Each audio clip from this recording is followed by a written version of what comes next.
നമസ്കാരം. ട്രംപിനെ പൊതുവെ ഒരു കിറുക്കൻ നയങ്ങളുടെ ഉപജ്ഞാതാവ് എന്ന നിലയിലാണ് ഇപ്പോൾ പലരും കണക്കാക്കുന്നത്.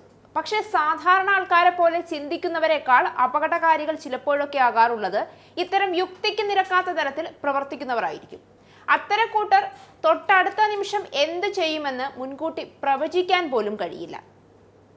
ട്രംപിന്റെ കാര്യവും ഏതാണ്ട് ഇതുപോലെയൊക്കെ തന്നെയാണ്.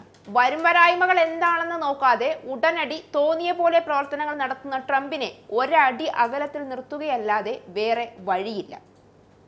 കഴിഞ്ഞ ദിവസമാണ് ട്രംപും മോദിയും തമ്മിൽ ടെലിഫോൺ മുഖേന ചർച്ച നടത്തിയത്. എന്നാൽ അതിനു പിന്നാലെ പാകിസ്ഥാൻ സൈനിക മേധാവിയെ വിളിച്ചിരുത്തി സൽക്കാരം നടത്തി ശങ്കരൻ പിന്നെയും തെങ്ങിൽ തന്നെ എന്ന് പറഞ്ഞതുപോലെ ട്രംപ് ഇന്ത്യക്കെതിരെയുള്ള ആരോപണങ്ങളിൽ ഉറച്ചു നിൽക്കുകയാണ്.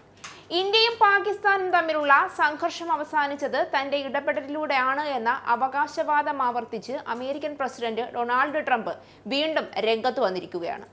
ഏപ്രിൽ 22-ന് പഹൽഗാമിൽ നടന്ന ഭീകരാക്രമണത്തിനു ശേഷം ഇന്ത്യ പാക് സംഘർഷം തടയാൻ താൻ നിർണായക പങ്ക് വഹിച്ചുവെന്നും ഇന്ത്യയുമായി ഒരു വ്യാപാര കരാർ ഉടൻ ഉണ്ടാകുമെന്നും ട്രംപ് വൈറ്റ് ഹൗസിൽ മാധ്യമപ്രവർത്തകരോട് പറഞ്ഞു. താൻ യുദ്ധം തടഞ്ഞു എന്നും ട്രംപിന് പാകിസ്ഥാൻ ഇഷ്ടമാണ് എന്നുമാണ് പുതിയ വാദം.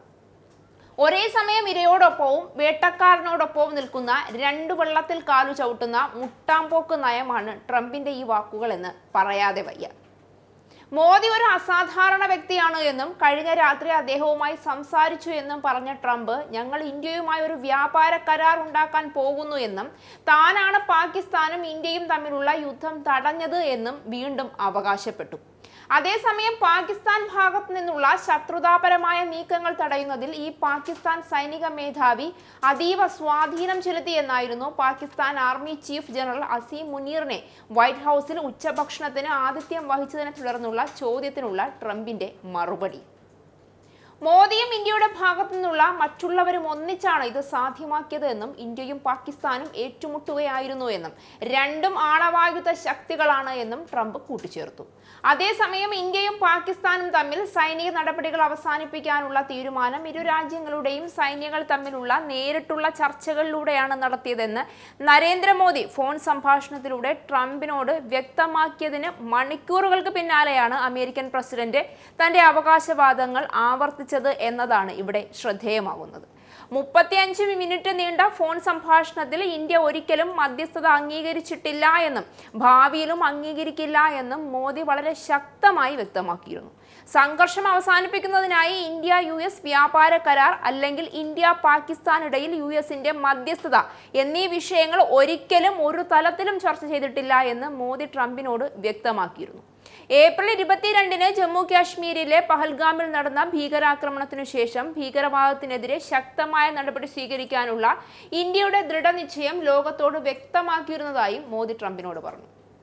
പാകിസ്ഥാനിൽ നിന്നുള്ള ഏത് ആക്രമണത്തിനും ഇന്ത്യ കൂടുതൽ ശക്തമായ തിരിച്ചടി നൽകുമെന്ന് ഇന്ത്യ വ്യക്തമാക്കിയിരുന്നു എന്ന് വീറോടെയാണ് കഴിഞ്ഞ ദിവസം മോദി ട്രംപിനോട് ഫോണിൽ പറഞ്ഞത്. കാനഡ സന്ദർശനത്തിന് ശേഷം മോദിക്ക് US സന്ദർശിക്കാൻ കഴിയുമോ എന്ന് ട്രംപ് ചോദിച്ചിരുന്നു. എന്നാൽ മുൻ നിശ്ചയിച്ച പരിപാടികൾ കാരണം മോദിക്ക് അത് സാധ്യമല്ല എന്നറിയിക്കുകയും എന്നാൽ ഉടൻ തന്നെ കൂടിക്കാഴ്ച നടത്താൻ ശ്രമിക്കാമെന്ന് അറിയിക്കുകയും ഇതിനോട് ട്രംപും അനുകൂല നിലപാട് സ്വീകരിച്ചെന്നും മിസ്രി ഇന്നലെ വെളിപ്പെടുത്തിയിരുന്നു. ഇന്ത്യ പാകിസ്ഥാൻ സംഘർഷം അവസാനിപ്പിച്ചതായി ആദ്യം പ്രഖ്യാപിച്ചത് ട്രംപ് ആയിരുന്നു. അതിനുശേഷം ഇന്ത്യയും പാകിസ്ഥാനും തമ്മിലുള്ള യുദ്ധം താൻ തടഞ്ഞുവെന്നും ഇരു രാജ്യങ്ങളുമായുള്ള വ്യാപാരം നിർത്തിവെക്കുമെന്ന ഭീഷണി ഉപയോഗിച്ചാണ് ഇത് സാധ്യമാക്കിയതെന്നും ട്രംപ് നേരത്തെയും അവകാശപ്പെട്ടിരുന്നു.